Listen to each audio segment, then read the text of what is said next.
Lo que acaba de ocurrir ante las cámaras no es más que una confirmación dolorosa de lo que muchos ya intuíamos, aunque no por eso resulta menos desgarrador.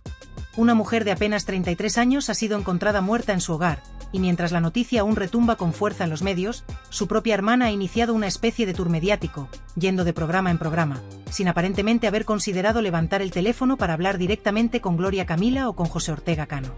En lugar de optar por la vía personal o íntima para expresar sus pensamientos o esclarecer cualquier asunto pendiente, ha preferido exponer la situación públicamente, frente a cámaras, en un plató de televisión. Resulta inquietante, incluso grotesco, que a menos de 24 horas de haber sepultado el cuerpo de su hermana, se haya prestado a protagonizar semejante espectáculo. Éticamente cuestionable, moralmente turbio. Durante su intervención en el programa Tardear, la joven en cuestión no soltó ni una lágrima. En lugar de mostrar un ápice de dolor o recogimiento, se dedicó a lanzar reproches a la familia de José Fernando, mostrando una actitud más cercana al reproche que al duelo. En ese mismo espacio, al ser preguntada por su madre, confesó no haberle contado nada sobre su aparición en televisión, argumentando que su progenitora, al encontrarse en compañía de Rocío, probablemente tuviera el televisor apagado y no se habría enterado de nada. No le dije nada porque no quería preocuparla, afirmó. Aseguró también que su madre la apoyaría hiciera lo que hiciera, lo que da a entender que ni siquiera consideró que su presencia en el plató pudiera ser malinterpretada. Aún así, cuesta comprender cómo una madre puede aceptar que su hija acuda a hablar públicamente de la muerte de su hermana justo al día siguiente del entierro. ¿Qué tipo de dinámica familiar permite, normaliza o incluso alienta semejante comportamiento? Cuando se le pregunta por el estado de salud previo de su hermana fallecida, asegura que no existían indicios graves que hicieran pensar que su vida corría peligro. Su día a día era, según ella, relativamente normal. Sin embargo, lo más impactante de su aparición no fue la narración de cómo se produjo la muerte, sino el ataque directo que dirigió contra la familia de Ortega Cano, a quienes responsabiliza indirectamente de la situación actual, en especial por el destino de la menor de 8 años que ha quedado sin madre. Una niña que, según sus propias palabras, podría estar siendo usada como una especie de ficha en un tablero de tensiones familiares.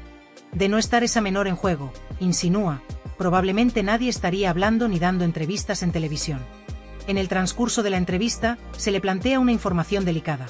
Supuestamente, la fallecida habría dejado por escrito su deseo de que, en caso de que le ocurriera algo, su hija quedara bajo el cuidado de la familia de Ortega Cano.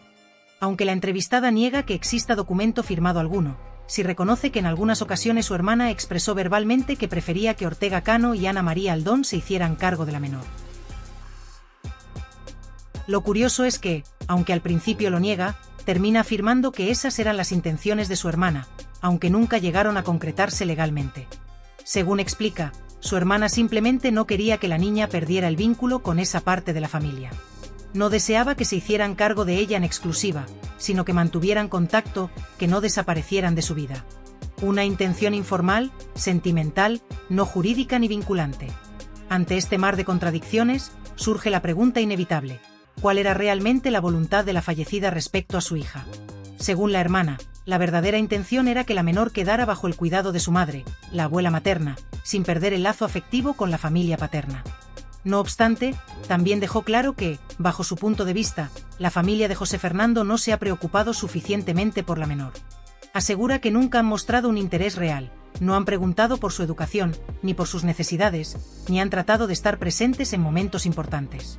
Todo, insiste, ha recaído siempre sobre su hermana, la madre de la niña, quien se encargó de que la menor tuviera una relación, aunque fuera ocasional, con la otra parte de la familia. No obstante, hay versiones que contradicen esta acusación. Se ha filtrado que Ortega Cano habría estado proporcionando ayuda económica para la niña y que, en ningún momento, le habría faltado nada. Esto, aclaran, se debe a la difícil situación de José Fernando, quien por problemas psiquiátricos no puede encargarse directamente de su hija ni asumir responsabilidades legales o económicas. La implicación de Ortega Cano habría sido discreta pero constante, según estas fuentes. Además, el hecho de que las dos familias vivan en ciudades distintas, una en Madrid y la otra en Sanlúcar de Barrameda, complica aún más la posibilidad de contacto frecuente. No se trata, por tanto, de desinterés absoluto, sino quizá de una logística difícil. La intervención televisiva, en este contexto, parece más una oportunidad para seguir generando ingresos que un acto de duelo o una búsqueda sincera de justicia o claridad. Lo que comenzó como un homenaje se convirtió rápidamente en una acusación pública y en una especie de ajuste de cuentas. Y en este punto entra Raquel Mosquera, quien no duda en intervenir para cuestionar las motivaciones de la hermana. Raquel Mosquera no dudó en confrontar de manera directa y contundente a la entrevistada, poniendo en duda las verdaderas motivaciones que están detrás de toda esta exposición pública. Le planteó sin rodeos si realmente están actuando con un interés genuino y sincero por el bienestar y el futuro de la menor que ha quedado huérfana tras esta tragedia, o si, por el contrario, lo que están haciendo es aprovecharse de la situación tan delicada y dolorosa para ganar visibilidad mediática, y de manera implícita o explícita, obtener algún beneficio económico o personal. Mosquera dejó claro que existen formas mucho más privadas, discretas y respetuosas de manejar un drama familiar de tal envergadura, formas que honrarían la memoria de la fallecida y protegerían sobre todo la dignidad y estabilidad emocional de la niña involucrada. Pero, en vez de optar por ese camino, en lugar de sentarse a dialogar en privado, con calma y respeto, para consensuar juntos el futuro de la pequeña y asegurarle un entorno estable y seguro, se ha elegido llevar toda esta cuestión al terreno público, a la televisión, donde las emociones y los dramas se exhiben y se amplifican, muchas veces a costa de la intimidad y del propio bienestar de los afectados. Este comportamiento plantea serias dudas sobre la verdadera prioridad de quienes están ahora al frente de la defensa de la menor. ¿Realmente buscan protegerla o solo están utilizando el altavoz de los medios para justificar su propia versión de los hechos, para posicionarse en la opinión pública o incluso para generar un rédito personal?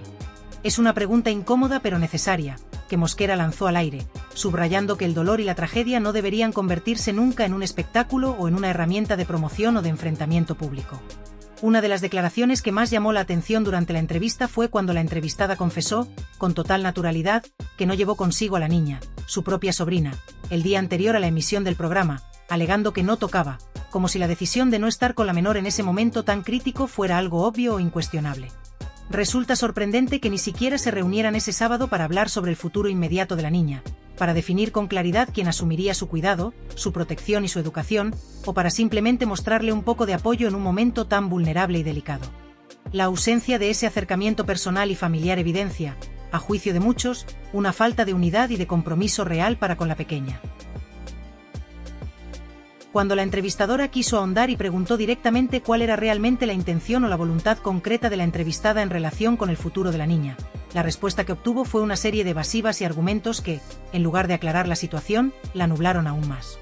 La joven mencionó que ella misma también estudia, que tiene un trabajo, que tiene una hija propia, como si esas circunstancias personales pudieran justificar la falta de claridad, de responsabilidad o de planificación frente a una situación tan grave y urgente. Esta manera de responder generó la impresión de que, más que un plan definido o una propuesta sólida, lo que existe es un conjunto de excusas para justificar la falta de acción o para posponer decisiones cruciales que deben tomarse con prontitud para el bienestar de la menor. La sensación que deja esta aparición pública y toda la dinámica mediática en la que se ha enmarcado es, en definitiva, profundamente amarga y desalentadora. En lugar de encontrar una familia cohesionada, unida, que ponga por delante el interés superior de la niña y que se esfuerce por garantizarle un entorno estable, amoroso y protegido tras la pérdida de su madre, lo que se percibe es todo lo contrario. Una lucha de intereses personales, un intercambio de reproches cruzados, una batalla constante por controlar el relato y por ganar terreno en la esfera pública. En esta confrontación, la menor, la verdadera víctima de todo este drama, parece quedar relegada a un segundo plano, como si fuera una pieza más en el tablero de disputas familiares.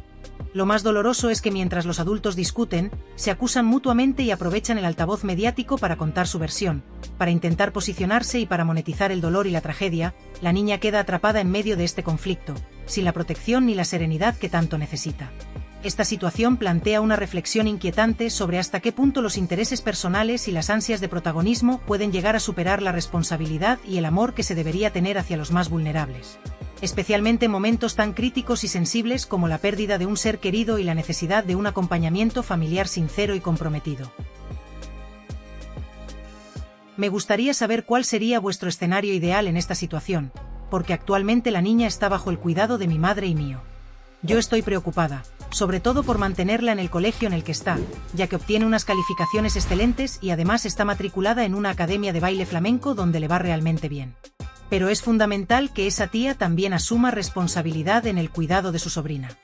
Me refiero a cosas cotidianas como quien la recoge del colegio, si necesita algo o cualquier detalle que implique atención diaria.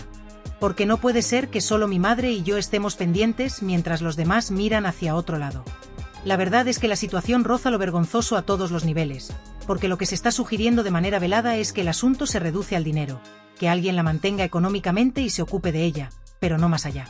Se dice que si la niña necesita algo, tiene el respaldo de sus abuelos, lo cual está bien, pero luego toda la carga recae en Gloria, y no me parece justo ni lógico que toda la responsabilidad familiar se concentre en una sola persona.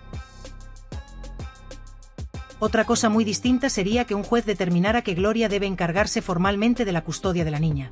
Entonces la cosa cambiaría completamente, y espero sinceramente que si ese es el caso, después nadie se queje ni llore en público diciendo que un tribunal le ha arrebatado a la niña. Por cierto, se ha mencionado que Gloria Camila llegó a tener disputas públicas con Michu, amenazándola con arrebatarle la custodia de la pequeña, lo cual añade más complejidad a la historia. Pero si echamos un vistazo a lo que realmente ha pasado, parece que todos están de fiesta y nadie se detiene a pensar en el bienestar real de la niña. Según tengo entendido, gracias a una fuente muy cercana a la familia, y no sé si tú estabas al tanto, la situación no es tan sencilla ni tan clara como la han pintado en los medios o en las conversaciones públicas. De hecho, el vídeo que circula es contundente y muestra una realidad que no coincide con lo que algunos cuentan. Lo más sensato ahora sería que las dos familias, es decir, tú, tu madre y, por supuesto, José Ortega Cano con sus hijos, se reunieran para hablar en privado y decidir qué es lo mejor para la niña.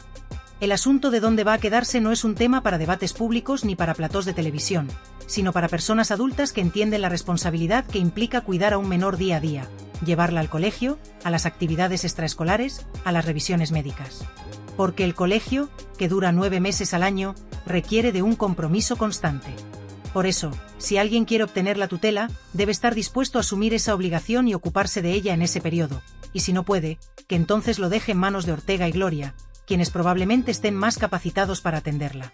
Lo que veo en todo este asunto son quejas y más quejas, sin un plan real ni una voluntad sincera de asumir responsabilidades. Esta señora, que supuestamente iba a ejercer como madre, parece que no está demostrando ese compromiso. Porque si esto es ser madre, irse a un plató de televisión al día siguiente de enterrar a su propia madre no me parece la mejor muestra de responsabilidad hacia la niña. Se pregunta si la niña va a estar en Madrid o en otro lugar, y para eso hay que dejar que Tamara hable, que es quien mejor puede explicar la rutina que implica cuidar a la pequeña. Tamara, por ejemplo, destaca que esos 9 meses de curso suponen madrugar, llevarla y recogerla del colegio, y alguien debe ocuparse de esas tareas cotidianas. En casa estamos mi madre y yo, pero también está su otra tía, que debería colaborar. Pero me temo que esta señora no razona con lógica. Si la tía vive en Madrid y tú en Sanlúcar, lo normal es que quien quiera tener la tutela se responsabilice de ese día a día, porque la rutina no desaparece por vivir en otra ciudad. Otra cosa sería que confesara que no puede o no quiere hacerse cargo. En ese caso, la responsabilidad recaería en Gloria Camila y Ortega, que al menos están dispuestos a atender a la niña. Pretender que Gloria cambie toda su vida y se traslade a Sanlúcar para cuidar de la niña me parece irreal. Los planteamientos que hemos visto carecen de coherencia racional. Incluso se ha llegado a afirmar públicamente, en un plató de televisión, que José Fernando habría expresado que ella debería encargarse de la niña porque Gloria no lo hace, lo cual es una acusación bastante fuerte y grave, más aún tratándose de un asunto que involucra a un menor. Por lo que he visto, José Fernando ha estado a la altura en estos momentos tan difíciles. Recuerdo que el primer día que se supo lo de mi hermana estuvimos juntos, aunque Ortega no estaba presente, y al día siguiente, en el tanatorio, ya se notaron ciertos distanciamientos. Siempre parece que somos nosotras quienes tenemos que ir detrás y suplicar, mientras que ellos se mantienen al margen. Es importante que ellos tomen conciencia de lo que hay, que sepan la realidad y pongan de su parte para colaborar en lugar de mirar para otro lado. Sobre la reunión de las dos familias, que supuestamente se produjo ayer, he escuchado que solo José Fernando se mostró a favor de que la niña se quede con mi madre y conmigo, porque él sabe que aquí recibe la atención que merece. Pero la otra parte sigue atacando sin fundamento, lo que demuestra que buscan más un enfrentamiento que el bienestar de la pequeña. Sin embargo, quienes verdaderamente están dispuestos y tienen la intención de hacerse cargo de la niña están en esta familia, y aunque ellos también tienen sus vidas y ocupaciones, han demostrado predisposición a responder y asumir responsabilidades.